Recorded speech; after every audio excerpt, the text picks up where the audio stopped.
Dark Winter Nights. I am Felicia. I work at Summer Sessions and Lifelong Learning at the University of Alaska Fairbanks here on campus, and we are delighted you opted to spend your very unseasonably warm winter night with us tonight. A couple of things that I wanted to let you know, other things that we're doing as part of our unit, is this summer we are bringing Gloria Steinem to campus. And information about Gloria's talk, she's going to be here June 12th. And we are doing a fundraising effort to bring Gloria here because we want this event to be free to everybody. We don't want to have to charge admission. And so please visit our website, which is www.uaf.edu/summer. It's very easy to find. And all of our goings on are on our website, including the fundraising effort for Gloria. Also, this is the first of 2 wintermester lectures that we're bringing to you over the weekend. Monday evening is the second lecture, and it's going to be with,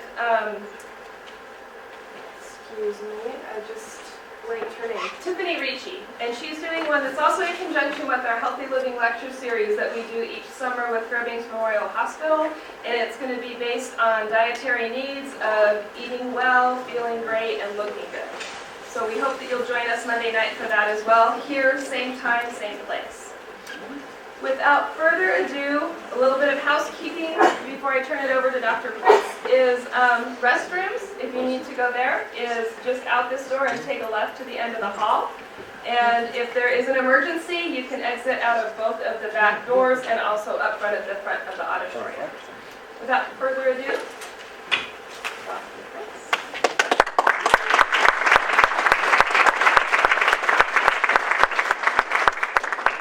Thank you very much for coming out tonight. I really appreciate it. Can you raise your hand if you've been to one of the Dark Winter Nights events before? Just so I have a sense of how much people know. Okay, about half of you. Now it's okay. All right. Well, let me just real quick give you a rundown of what this is all about. Dark Winter Nights, I'm kind of aiming for it to be the This American Life of Alaska, if you're familiar with that radio program. So we have a podcast, we have a regular radio program on KUAC. It's the 3rd Saturday of every month at 7 o'clock p.m. Occasionally video from these events are played on KUAC as well. And the News Miner is going to start putting some of our stories in the Sunday edition too. So basically what my goal with Dark Winter Nights is to get the real stories about Alaska out to the world, because I'm kind of fed up with what reality TV show has been presenting. It seems like people really want to know about Alaska, but they're watching this kind of nonsense that they make up for the cameras. And I thought, if people really want to know what living in Alaska is like, why don't we have Alaskans telling those stories? So that's our goal with this event and with the radio program and the podcast. So I'd love it if you're familiar with podcasts to subscribe. Even better to share it with your friends in the lower 48 so we can let people outside know that there's a place you can go if you want to hear about stories from Alaska. You don't have to go to Discovery Channel or History Channel or anything like that. So tonight we're going to have 4 storytellers, and one of you might be one of them tonight, although I saw the bowl is pretty small, so not too many of you opted to do an impromptu story. If any of you have stories, okay, one down here. They said that I should pull the name early to give you some time to think. I don't know if I'm feeling that generous tonight. I think I might just make you come up right away. So that'll add a little more excitement to it. So you're going to be our 3rd storyteller. I'm sorry that we're in a bit of a smaller venue. We're calling this Dark Winter Nights Light because our normal event, we have a band. Last time was Thought Trade and Emily Anderson. We're just incredible when we were over in Pioneer Park in November. And we have lights, and we're over in the theater over there. Summer Sessions just asked me if they thought it'd be fun to do a storytelling event, and I said, okay, great. And then we had the November event, and I said, do you have anything else besides Muri available? And they said Scheibel, which is even worse if you've been over there. So I apologize again for our small venue. We are trying to find a larger venue for the next live event that we do, but I really appreciate you squeezing in. So, without further ado, let's get started with our first storyteller. Melissa Buchta is a dear friend of mine. She blew away our audience back in April at our first live Dark Winter Nights event with a story that just people couldn't stop talking about. I ended up putting it in the radio program, She's already given me another story for the radio program. So This American Life has David Sedaris, Dark Winter Nights has Melissa Buchta.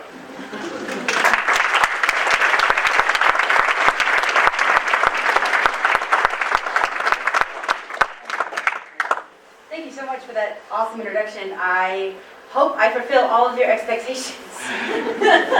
All right, so I would like to dedicate this story to my dad, Bobby Buchta, and my vision teacher, now very dear friend, Victoria Ackerman.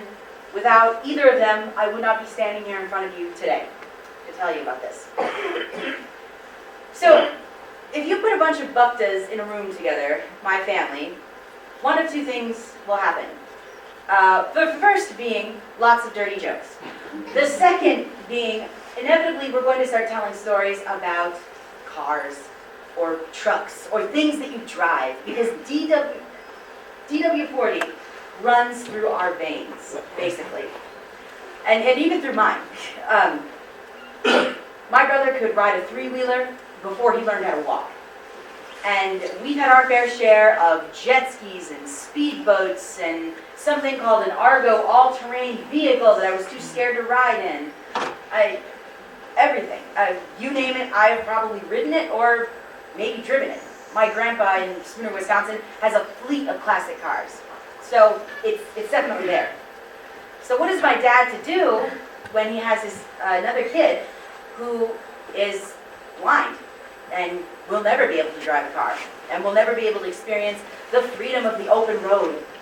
And even though my family has been awesome and accommodating and has let me drive lots of these different vehicles, all of which I've almost nearly been run over by, including a float plane, but that's a story for another time. So when I turned 16, I wasn't able to experience the rite of passage of the American teenager, going to get your driver's license, learning how to drive from your dad or your mom, taking your driver's tests, gaining this new amazing sense of freedom. It just didn't happen for me. So my dad wanted to fix this problem. On my 16th birthday, I went to the DMV to get not my driver's license, but my state ID. And I went with Victoria, my vision teacher, and we were waiting at the DMV, and she dared me to go up to the lady at the counter and ask for my driver's license. So, white cane, dark glasses in hand, I walked up to the counter, looked at the woman, and said, "I'm here to get my driver's license." She said, "Okay." I said, "Really?" She said, "Absolutely." I made it to the vision test, which I didn't pass. And I asked the lady, "So why did you let me get this far?" And she said, "Well, we're not supposed to discriminate. But I knew you weren't going to pass the vision test." Touché. So waiting at home for me on my birthday, my dad had gotten me a beautiful, slightly used, kind of sort of combination forest green and lime green golf cart. His plan was for me to drive this golf cart all over town. He dubbed it Melissa's car. And I was to drive it to the movies, or to the store, or to a friend's house. Ironically, the golf cart actually wasn't street legal, so I couldn't drive it anywhere, except for a golf course and a sidewalk. And there isn't enough sidewalk from our house to the store, so that plan was not in the works. I told my vision teacher about this, and she lost it. She completely lost it. She said she wanted to get me some fuzzy dice in Braille, or the little shield that dangle. And then she asked me, "So, does your dad like golf?" Which I replied, "No, he hates it. He cannot stand it." He had gotten the golf cart because the local Air Force Base was getting rid of all of their old golf carts for their golf course, and his uncles, my uncles, had told him, "Yo, you gotta go check this out. They're giving these away on discount. It's like bonanza. You can get them for nothing." And so my dad's plan was to get 6 of these things and paint them all different colors and then hook them up to like one CB radio frequency so we could all drive down the sidewalk and look awesome. So it'd be like, but my vision is, we're all driving down the sidewalk isn't very big, so we'd all have to drive in a line. So it looked like this really sad caterpillar, with CB radios, and my dad would be like, "What's the one about the 2, what's your 20?" And my mom would be like, "I'm a foot in front of you, you moron!" Unfortunately, it didn't happen. We just had the one golf cart. And because I had so much trouble driving it, we had to find different uses for this golf cart since my dad didn't play golf. My mom ran a daycare, and so all the little kids loved getting rides in this golf cart. And it had, those straps on the back that you would hook the bags in or whatever. So my dad would just take 4 kids and just, strap them into the back of the golf cart and ride around the yard. They loved it.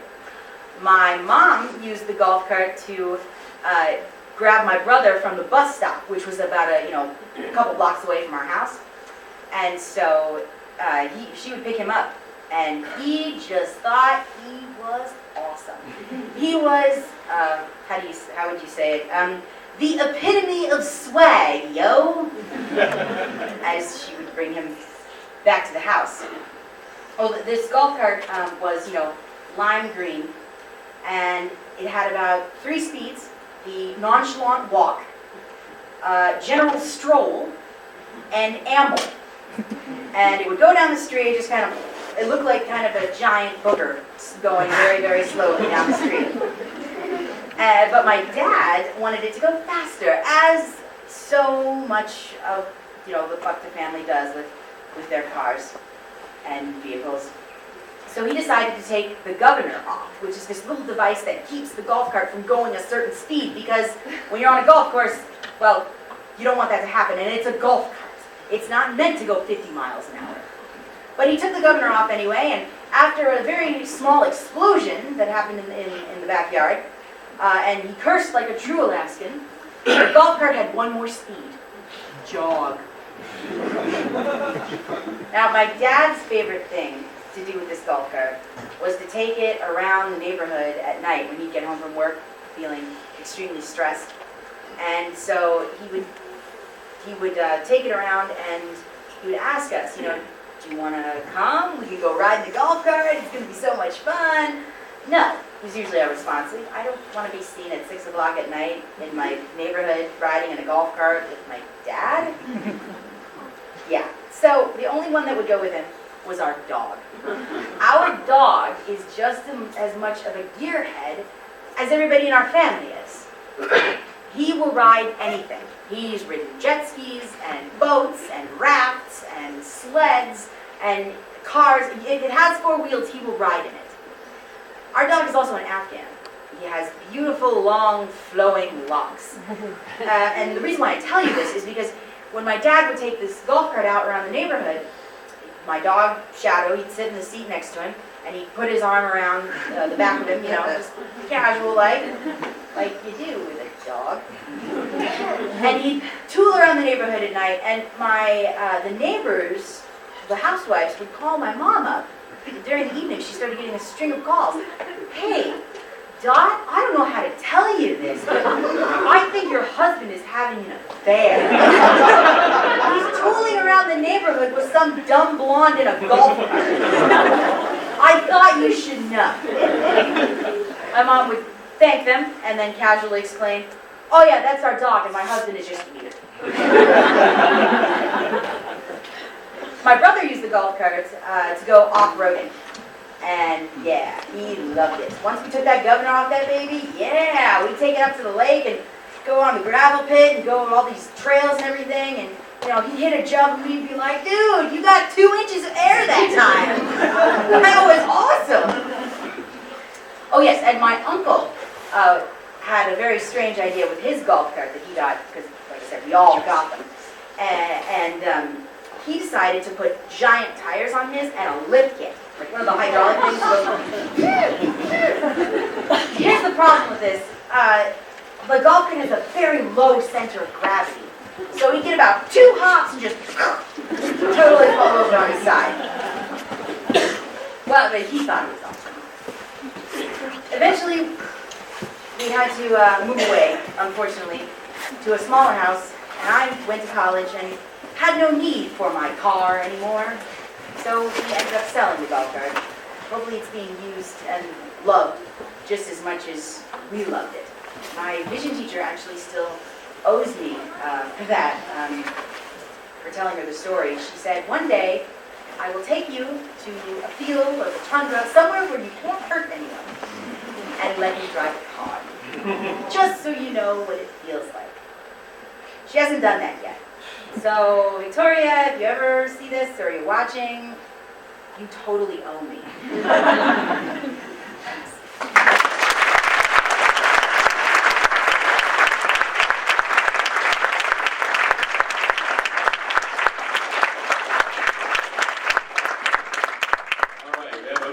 Highly esteemed second storyteller tonight. I was able to lock in the senior correspondent from Fairbanks for the Alaska Dispatch News this evening, and Dermot Cole hardly needs an introduction, but I was able to get him to come tonight. He came to our last event, and I saw him there, and I thought, well, I wonder if he's got a story, and indeed he does. So here's Dermot Cole with a very heartwarming story that shows it's not over till it's over.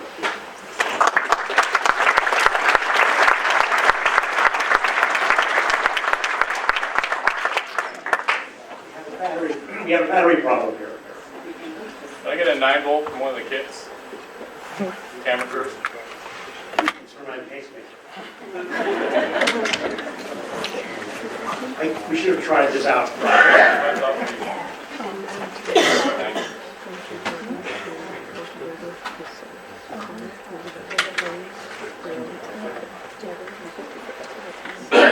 Are you hearing him? Yeah, can you hear me? Probably. No, I don't think so. Should I just wait? We're good. We're good. I think the light's just not working. All right. Okay, the light's not. All right. No, you're not working. I'm not working. Well, we can get you off the handheld. This is what makes this Dark Winter Nights light, that we do the tech during the show.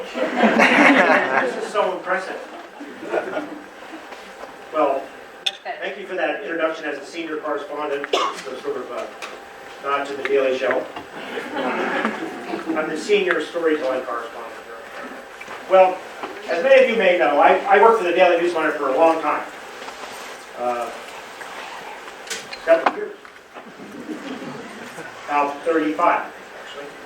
And I think maybe there's two things that I might have done most often. One was write either a headline or a story that said, gas pipeline to be built any day now. I did that first in 1977. And I remember it because I had hit. I rode with the governor and the head of the Northwest Alaska Pipeline Company. There were no rentals or no cabs, so the head of the company sat in the front seat with this woman on his lap, who didn't appear near old enough to be his wife. So it was an odd thing. And Jay Ham was in the back, and we just. But anyway, yeah, you might get that. So I'm meandering a bit here. So I'm going to talk about a guy who did meander a bit. The other thing that I did a lot was to talk to people who came to Fairbanks and who thought that because they came to Fairbanks, it was a newsworthy event. And from time to time, it was. But I talked to people who rode bikes, and who walked, and who rode horses, drove Model Ts, drove Volvos. In fact, the Volvo incident was just last fall. This big collection of 50 Volvos was driving from South America to North America, and many of them intended to go farther north, but I think they decided it probably wasn't a really good idea in the wintertime, so they didn't. But there were Land Rovers, and there were Fords that drove around the world and tried to cross the Bering Strait, and they ended up having to be airlifted to Prudhoe Bay. That was a very expensive proposition. But one of the first events I did, one of the first stories, was assigned to me by the managing editor of the News Monitor, Ken Sturgis, who happened to be running a bed and breakfast at the time. And so lo and behold, he had an interesting guest at his bed and breakfast. And he said, you know, you gotta go there and talk to this guy. He's very interesting. So I said, okay, whatever you want, I'll do it. So I went to his bed and breakfast, and I met a man I've never forgot, even though I only met him once and for about, half an hour. His name was Martin Cutts. And there were two things I noticed right away.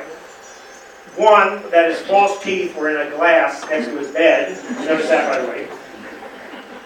And the second thing I noticed is that he couldn't hear anything I said.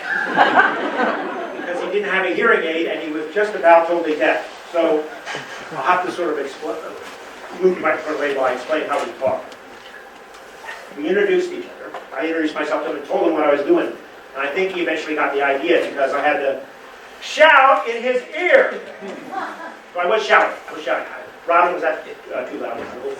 But anyway, so I was shouting at him and he was shouting at me because he couldn't hear himself.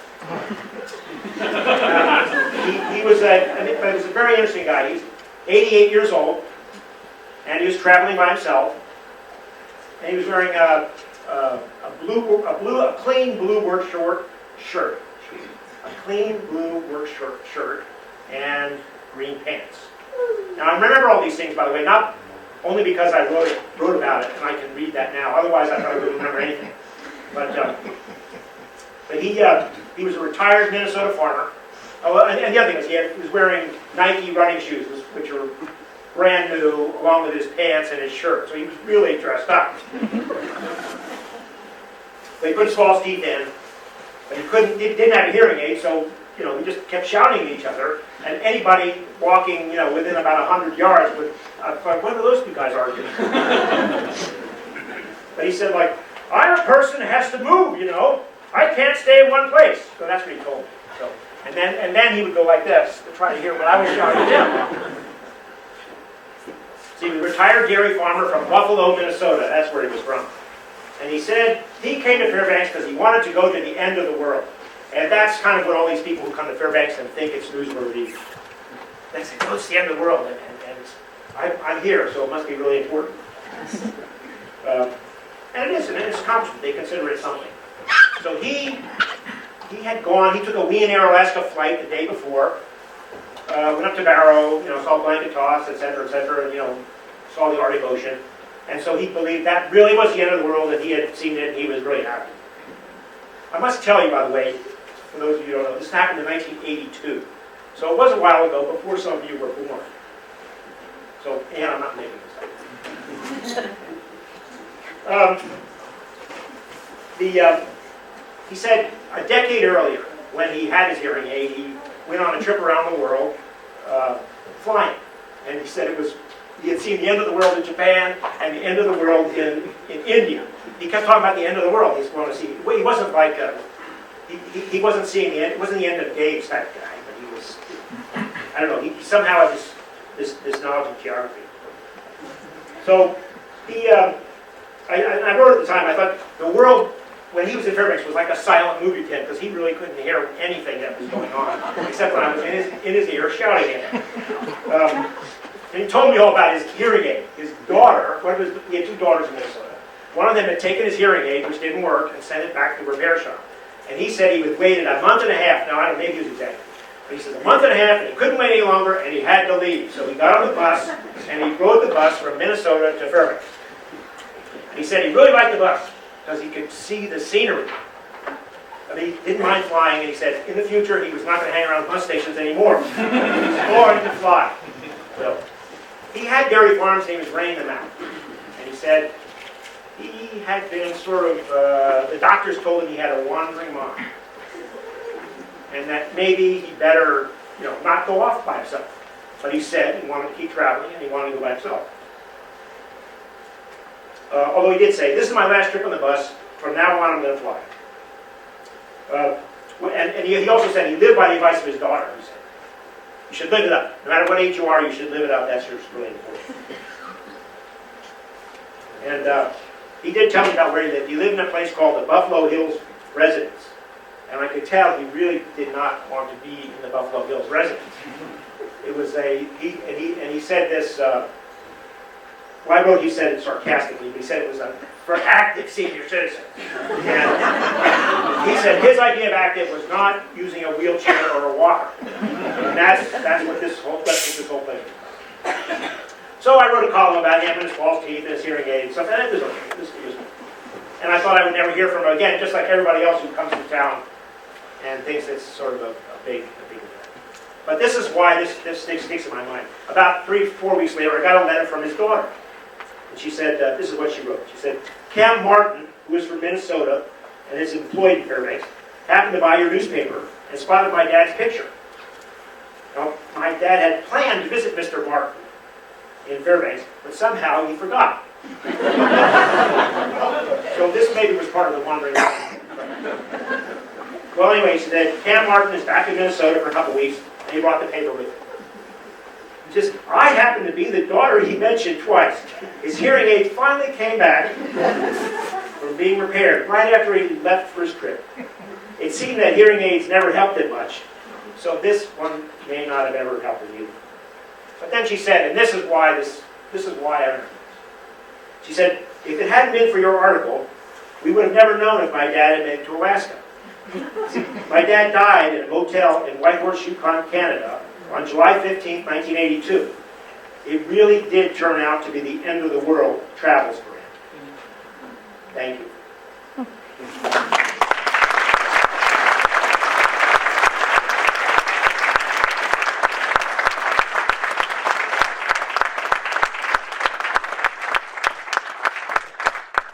All right, somebody out there ready to tell one? I neglected to go over the rules, so let me review those for you. 15 minutes max. This better be your name that you put in here.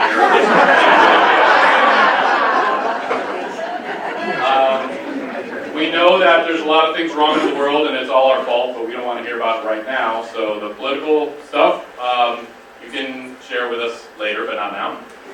Were there any other rules from the last one? Alaska. It has to be about Alaska. Thank you. And it has to be your story. So, drum roll, please.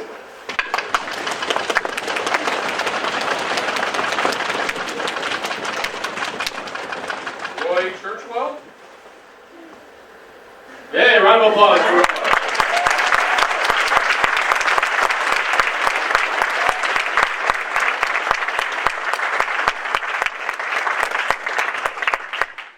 Roy, in front of all these people, do I have your permission to use this in all media in perpetuity?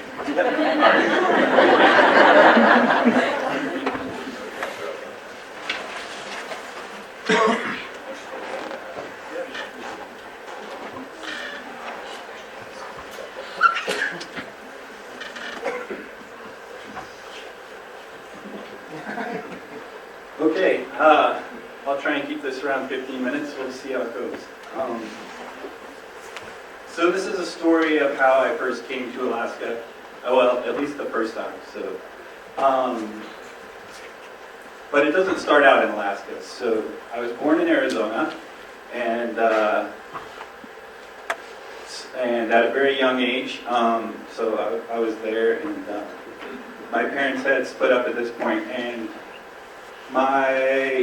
one of the reasons that they had split up was because of my mother's addiction to drugs and her drug habit. And so at this point in my life, I was, I guess you would say, a bit of a criminal because I was helping my mom support her drug habit by breaking into houses. So at 4 years old, one of my jobs for her was to get boosted through a window in a house and then walk around and unlock the back door so that they could get in the house and steal stuff and take it to pawn shops and make money that way to support her drug habit. So my dad really wanted to get me out of this situation, but the courts wouldn't necessarily let him. He couldn't prove that this stuff was going on at that point. So he found out that she was going to drop us off at my grandmother's house, which was his mother's house. So him and his girlfriend picked me and my brother up at the house, and in a bit of their own law-breaking, kidnapped us and decided we're going to go to Alaska. So that's what we did. We hopped in the truck. We had an Airstream trailer and took off through Canada. And it was an amazing trip. It was 1979, so I was about 4 years old. And it was so amazing. I still remember quite a few things from that. So we did a lot of camping.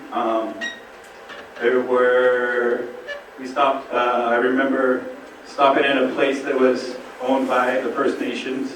And I remember a young kid who had this awesome raven that he kept on his shoulder, and the raven could talk. And I still want a raven that sits on my shoulder.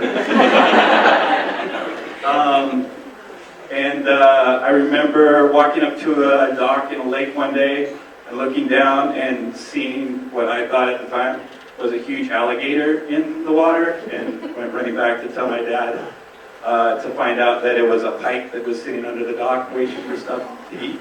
So I'm pretty sure that fish was as big as I was, and as a 4-year-old, that's not that hard, but it was pretty awesome. So we did get to, we worked our way up to Canada, got to the Alaska-Canada border, and it was a little hairy for my parents, or my dad and his girlfriend going through the border, because there was a good chance he thought that the Border Patrol might ask him some questions about him and his kids coming through the border. But I guess he must have looked Alaskan enough because they let him through. And so we kept driving until we got to the first town, which was Tok. And we set up in a BLM campground outside of town. So yeah, in that day and age, you could basically camp for as long as you wanted in one place, and we did that. We were going to try and stay the winter. My dad was hoping to get a full-time job and make a life in Alaska at that point. So we didn't really have a place to live, and my mom really wanted a cabin. And I guess in those days, if you couldn't really get a cabin, what you built was a wanigan, which my mom says was slang for if you want a cabin but you can't afford one, you build a wanigan. And so we built a wanigan in the BLM campground. It's basically, if you don't know, a 3-walled log structure that you put against, in this case, the Airstream trailer that we had. We threw a stove in there, and it had a plywood floor. And we lived in there for most of the fall. We ate a lot of squirrels and grouse and snowshoe hares. So my parents were pretty poor at that time. I remember a few things from that period. We had some friends in town, and I remember they had a large king salmon that they had smoked whole. It was in their cache, and that fish also was about the size of me, and I thought that was pretty impressive. So, and at that age, I don't know, you remember certain things, so we didn't get spanked very often, but when you do get spanked, it's pretty memorable, and you were allowed to get spanked in those days. So, at just a couple events, I remember my stepmom always made these English muffins with raisins in them, and I decided that they kind of looked like boogers. So, I was commenting on this for an extended period, and my dad decided that that was enough.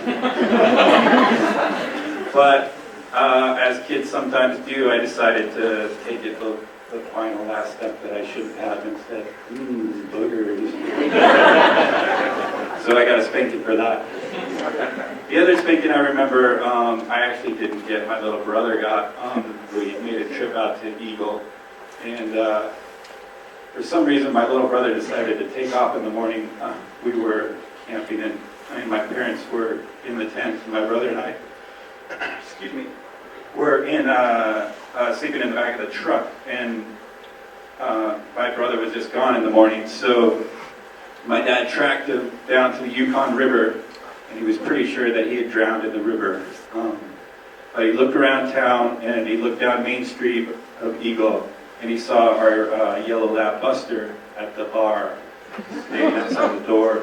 And so my dad walked down there and looked in the bar, and my brother's on a bar stool eating French fries that some guy had given him. So my little brother got a few spankings on the way home that day.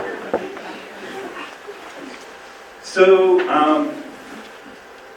we were having an amazing time in Alaska. My dad decided that instead of hunting and breaking the law, that he should probably try and be an upstanding citizen and get a hunting license. Which I guess maybe might not have been that common in 1979, but he decided to do that. But I don't know if they do it now, but in 1979 when you got a hunting license, I guess they ran your name to see if you had any prior convictions or anything. So they found out that he had kidnapped us and that he was wanted in Arizona. So interestingly, they could have just locked him up right there and flown him down to Arizona, but they didn't, because that would have left my stepmom and 2 kids in an illegal Wanagan in the outskirts of BLM campground outside of Tok. So they said that he could take us down as long as we left right away. So our friends with the king salmon, we gave them the Wanagan so that they could cut it up for firewood, which they did. I think they used the plywood and the stove to make a sauna, and we headed down to back down to Arizona. So when we got back down to Arizona, we stayed with our mom, my real mom, for a little while, but she decided that having 2 kids around was a little more difficult than she really wanted to put up with. So after what in my mind, at this time anyway, seems like a couple weeks to a month, we were back living with my dad, which was a good thing. So, and so that's, it was an amazing summer, and one that I still remember greatly, and fondly actually. And it was one of the reasons that I decided to come back up here, to go to grad school. So, we came the next summer to Alaska again, but that's a different story, and so I'll leave it at that. Thank you.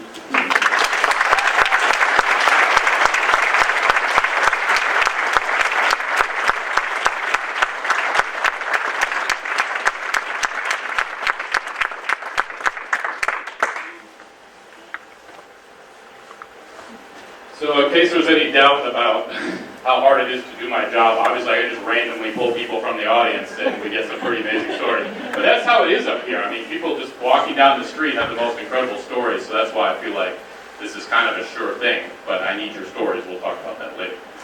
So our final storyteller tonight is a dear friend of mine, Ken Moore, and we learned from the very first Dark Winter Nights live event that we did that we have to end on a funny story. We ended on a shipwreck on the first one, and some people thought that was kind of a downer. So I've learned now we're going to end with a funny story. So this story is from Ken Moore. Some of you maybe have heard of Mrs. O'Leary's cow. Well, if it hadn't been for some, I don't want to give too much away, but let's say if it hadn't been for a few circumstances, you might now be also hearing about Ken Moore's lawnmower. So, ladies and gentlemen, my dear friend Ken Moore.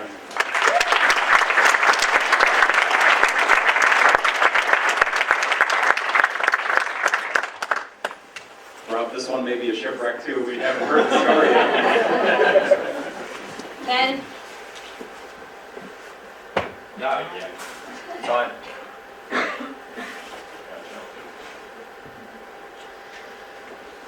On channel 2. Test. Got it? On? Okay, good. The day was May 14, 2011. For those of you who are locals, you may remember that the winter and spring of 2011 was exceptionally dry. We came into spring, and by the time May 14th rolled around, Fairbanks and the whole area was tinder dry, and it was waiting to become an inferno if just one spark would ignite it. This was a Saturday. It was an afternoon. It was the first day that during which the temperature had exceeded 60 degrees. It was not only warm, it was sunny. It was a gorgeous day, except it was exceptionally dry. Also very windy, unique to Fairbanks, as those of you as Fairbanksans know, we do not have a lot of wind. I learned a long time before that one of the best ways to prepare one's lawn for the growing season and to beat out the neighbors down the street in terms of having the first and greenest lawn was to set your lawnmower down to the lowest setting. And then you mow your lawn, and in the process of doing so, you collect the thatch, all of that old stuff from the year before. And then when the sun comes out, it's able to actually reach the soil. And the sun will help enrich the soil and green up your grass quicker than your neighbors. And also, when a drop of rain would come, and we were praying for rain on that particular spring, and when the rain would come, the rain would actually make it to the roots of the grass versus just kind of be soaked up by all of last year's old grass clippings that were still around. And so I decided this was a perfect day to do just that. The neighbors thought I was crazy because everything was completely brown. What is this guy doing with his lawnmower? I began in the front lawn, and I mowed the front lawn. Now, every 2 or 3 swaths across the lawn, I had to empty the bag of thatch. So I decided to empty the bag of thatch into a pile in my backyard. Now, I have to tell you about my place. I live on Riverview Drive. It's right in the center, relatively speaking, of Fairbanks. And I live on the Chena River. Some of you aren't from Fairbanks. The Chena River is a quite wide river when it gets to my house. I'm between the Carlson Center and the State Park over there by where it goes under University. It's a pretty wide river, and so my backyard is probably about 30 feet between the house, the back of the house, and the river. Now at the river, and it's just a gently sloping lawn there, and then it just drops off a little bit at the river. There's about 6 or 8 feet of natural area against the river. And the reason for that is because we don't want it to wash away when we have the spring thaw, and so we let the grass grow up really high, and there's all kinds of little willow shrubs there. And so it's a natural area, 6 to 8 feet wide. Everything between that natural area and my house is, in fact, nice green lawn, greener than the neighbors every spring, because I always mow it down really well, right? Now, on my house, there's at the back of the house, there's a deck. It's a nice large deck. Really dry wood, because it's been there for decades, and it's about 1 foot off the ground, under which are, just some little scraggly weeds and things that would probably burn really well. And then there's a hot tub next to that, and there's the back of the house, the family room, and then there's the garage over in the corner. There's a door off from the garage back toward the river.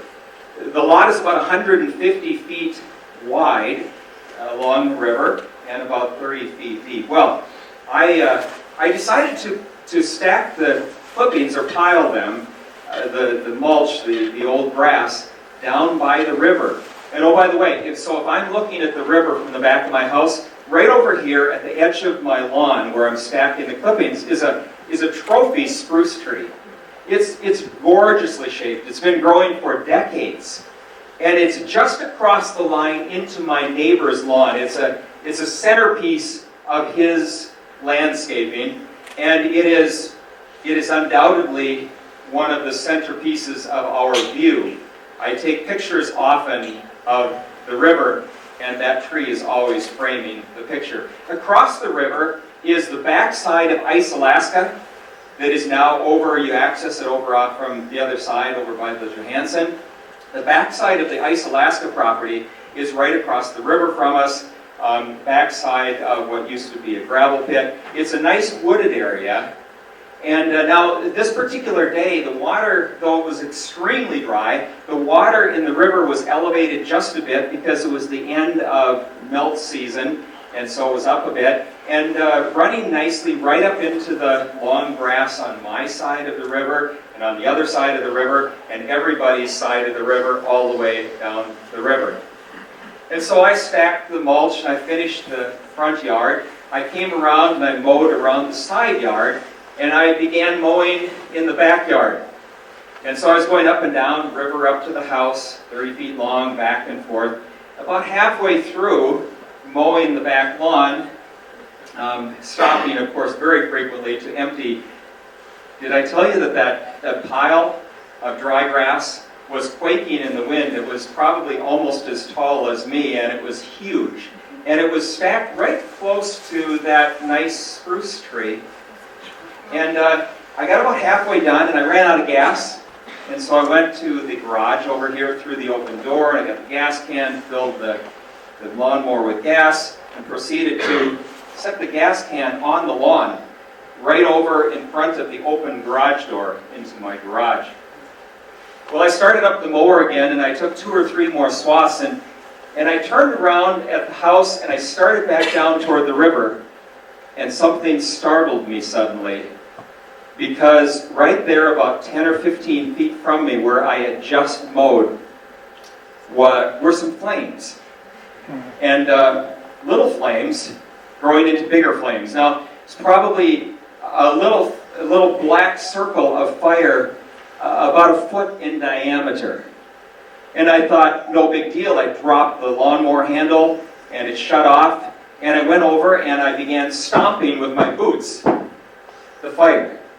After about 2 stomps, I realized it was totally the wrong thing to do, because every time I stomped the fire, it was so dry that the fire just spit over and spread into a much larger fire. And so I began doing this with my feet and trying to knock, and I realized this is not working well at all.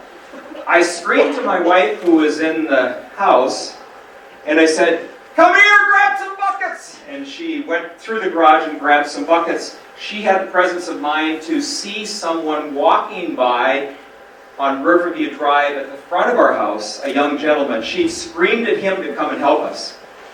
So 3 of us, while this fire was beginning to spread very quickly. Now, the wind was blowing a lot, but it was not blowing strictly in one direction, because the river acts as a wind tunnel. At least it did on this day. And when it comes down the river, it just swirls. And so the fire was simultaneously beginning here and going all directions more quickly than you can imagine. And you wonder, how can a lawn burn so prolifically? Let me tell you, it's the same concept as a forest fire. When the wind is blowing and the forest fire gets really hot and it tops the trees and it just starts going along the top of the trees. Well, I'll tell you what, even dry grass this long and dry grass that I haven't yet mowed does exactly the same thing. It just started moving faster than you can imagine. So we grabbed the buckets and we were dipping water out of the river and throwing water on the fire and realizing we're absolutely losing this game. I had my cell phone in my pocket. I called 911. As soon as I hung up from the dispatcher, I heard the sirens at the closest begin for the fire trucks coming. By this time, the fire had gone into the wild area along the river. And the flames were no longer little flames in the lawn. They were flames shooting 6 to 8 to 10 feet high, no lie, crackling and blowing in the wind. And the fire was like if you drop a pebble in the water, and the ripples, the concentric ripples, keep going out further and further. That's exactly what was happening. The 3 of us who were on site began to look, and it was frightening. Because not only had it reached down here, and it was going both directions, including very quickly toward my thatch pile, which is stacked right underneath my neighbor's gorgeous centerpiece spruce tree. Over here is my gas can, waiting to explode through the open door into my garage and take out the house. And over here is my deck, a foot from the ground, and ready to be devoured by the fire. And it's, of course, connected to my house, as most decks are. And it was completely out of control. Fire department showed up. It felt like a half hour. They showed up within minutes, as quickly as they could. Came screaming down Riverview Drive, stopped, and began to extinguish the fire. Now, by this time, the fire had reached the thatch pile and it was burning prolifically. And it had, well, they put out the fire, including my lawnmower, which was sitting in the middle of the lawn. It was kind of like the pebble. And I had the cleanest lawnmower in town after those guys got done with sprayed the lawnmower included. But they put out the fire and they were very, very kind and very generous. And they finished and put away their hoses. And we were standing there going, wow, this was really, really close. The fire had literally come a couple of feet from the gas can. It had come right up to the deck. When they sprayed it, it was beginning to move under the deck. Of course, the thatch pile had already begun burning. So we had exchanged pleasantries, and I sighed a deep sigh, thanked them for their work, and they loaded up and took off down the street. Now, as they went down the street, down Riverview one direction, here came a yellow forestry truck. You know, the kind that they have the firefighting equipment on the back? From the other direction. And this officer drove up. He got out of his car with a lot of determination. Did I tell you that there were burning bans everywhere? I mean, everywhere in the Fairbanks North Star Borough. Nobody could burn anything. And you see, the forestry department had been sitting up on the steeps. Those of you who aren't from Fairbanks, it's up on the north side of town, big steep hill. And if you sit up on top of the steeps, you overlook the whole valley. The forestry department was literally sitting up there that day watching for smoke or for fire anywhere in the valley that was not supposed to be there. Well, they had seen that fire, they had seen the smoke, and had just enough time to arrive right after the fire department had left. The officer got out of his vehicle, stomped around my house, and decided, he already had his citation book out, you know, the book they write the tickets on? He had it out. As he walked across the back lawn, he said, "Sir, did you not know that there is a burning ban today?"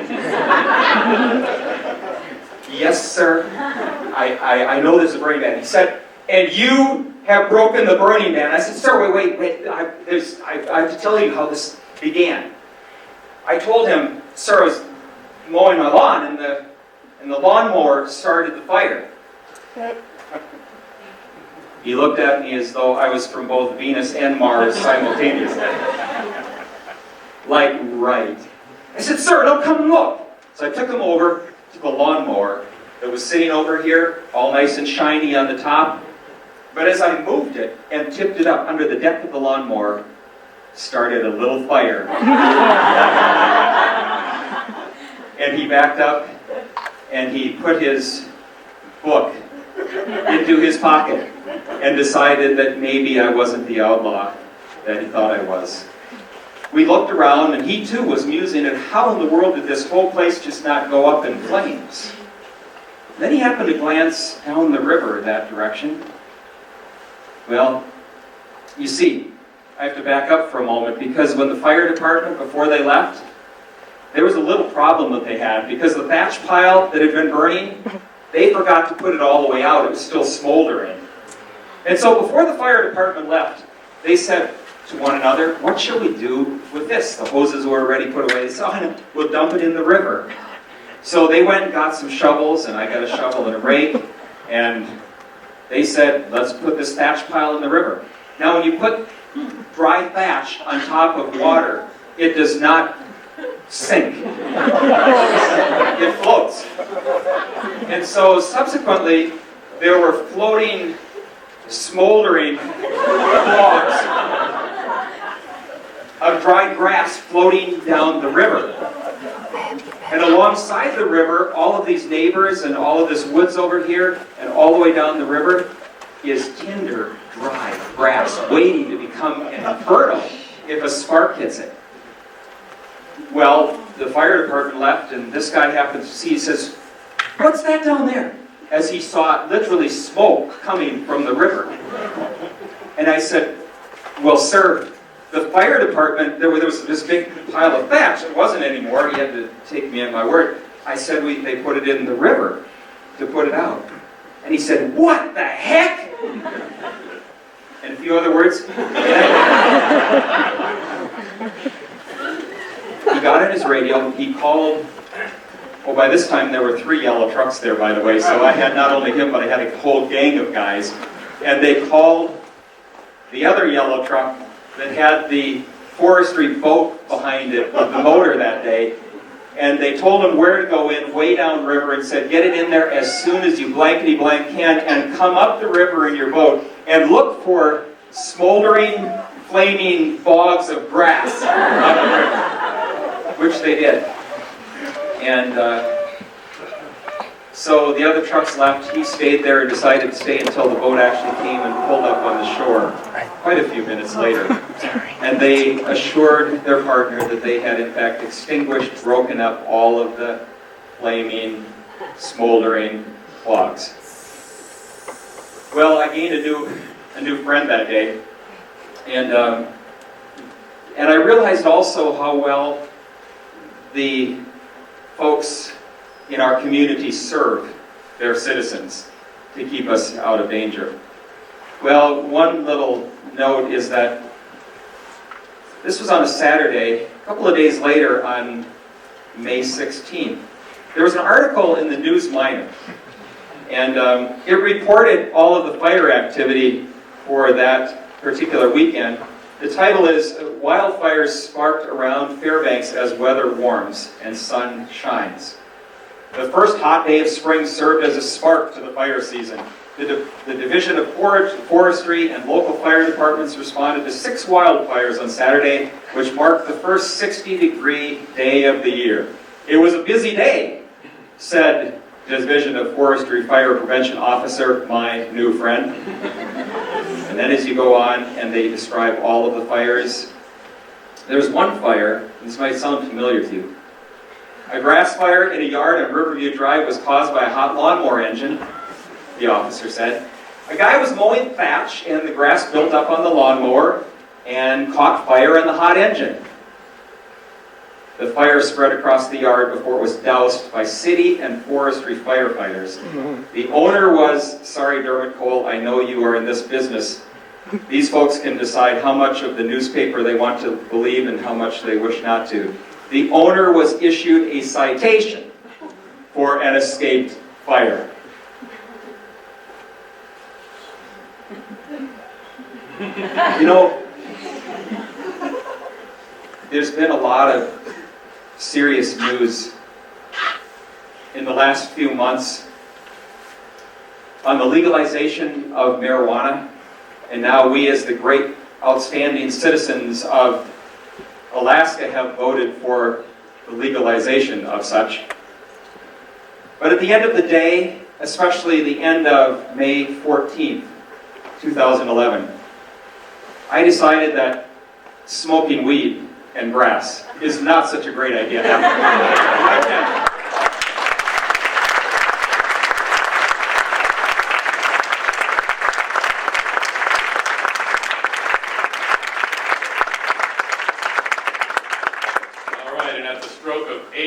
We are done with our Storytellers. If you enjoyed this evening and maybe missed one of our earlier live events, we have DVDs and CDs for sale. We have bumper stickers if you enjoy having a bumper sticker that nobody knows what it means. We have Dark Winter Nights bumper stickers. My wife informed me that I apparently left the card reader at home, so we are stuck with cash tonight. But if you'd like to support Alaska Storytelling, we have things available. DarkWinterNights.com is our website. I need your stories. If you've got great stories, please go to Dark Winter Nights and you can submit them there. You can get more information about the radio program, any television broadcasts, and any other live events. Next live event, probably no earlier than summer, so because I can't handle doing another one this spring. So keep your eyes out for darkwinternights.com for more information about future events. Thank you so much for coming out tonight, and thank you to our storytellers. Dermot Cole.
Do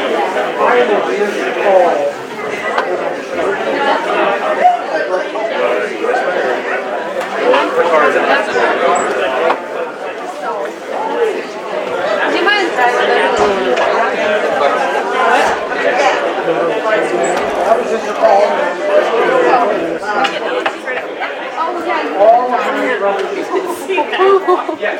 She's like around here somewhere with How was it? I didn't even get to see any of it. Where were you? It's outside keeping people from coming in. We had to have 2 people stage at the door to keep them from coming in. Why? They just kept on streaming in. Oh, but I've got someone in there.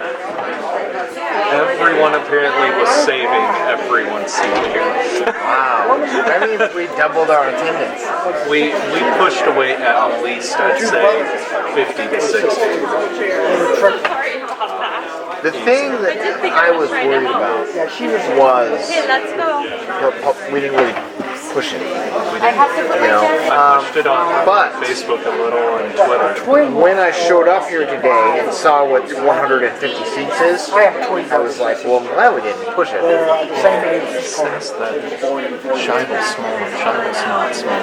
My last sister Scheibel's much born He said it was worse. No, he said that it was worse by, well, I just insinuated numbers. We could have. Well, the thing is I understand. Hold on.